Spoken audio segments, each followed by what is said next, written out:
Hillary Clinton thinks half of Donald Trump supporters are deplorables. She said that Friday night at a fundraiser in New York. You can put half of Trump supporters into what I call the basket of deplorables. The racist, sexist, homophobic, xenophobic, Islamophobic, you name it.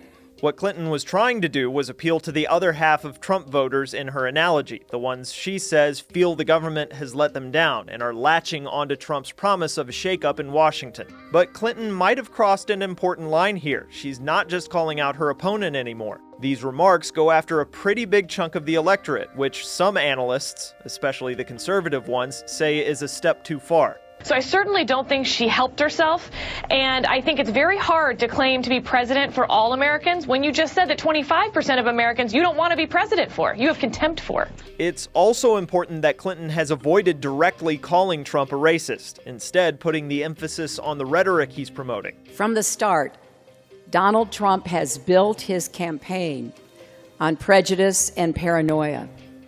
He is taking hate groups mainstream.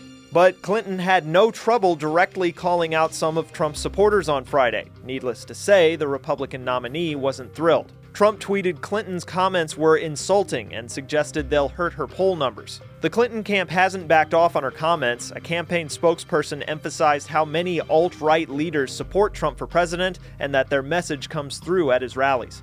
For Newsy, I'm Cliff Judy.